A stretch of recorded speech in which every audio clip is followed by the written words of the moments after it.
Hello everybody, welcome to my channel. ఈరోజు ఈ వీడియోలో మునగాకు పౌడర్ ఎలా చేయాలి అనేది చూపిస్తాను. దీనికోసం ముందుగా కొంచెం కరివేపాకు, మునగాకు కోసి కడిగి పెట్టుకోండి.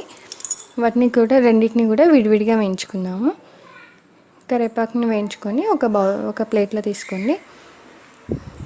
తర్వాత మునగాకు కూడా వేసుకొని దాన్ని కూడా వేయించుకోండి. ఇది కంప్లీట్గా డ్రై రోస్ట్, ఎలాంటి ఆయిల్ కూడా యాడ్ చేయని అవసరం లేదు. కంప్లీట్గా వేగిపోయింది ఆకు. దీన్ని ఇలా పట్టుకుంటే ఇట్లా క్రష్ చేసినప్పుడు పౌడర్ అయితే అయ్యేలా వేయించుకోండి, కొంచెం కూడా తేమ లేకుండా.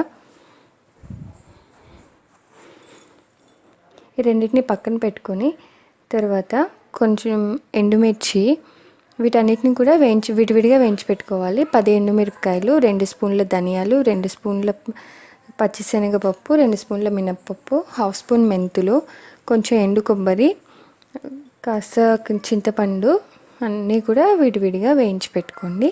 ఫస్ట్ వీటన్నిటిని కూడా పౌడర్ చేసుకుందాము. ఒక మిక్సీ జార్లో వీటిని పౌడర్ చేసుకొని తర్వాత కొంచెం పసుపు, ఒక 3 స్పూన్స్ సాల్ట్ యాడ్ చేసుకోండి.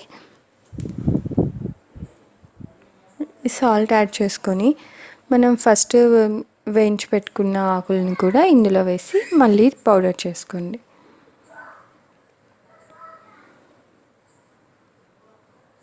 వాటిని పౌడర్ చేసిన తర్వాత కొంచెం 15 వెల్లుల్లి రెబ్బలు యాడ్ చేశాను.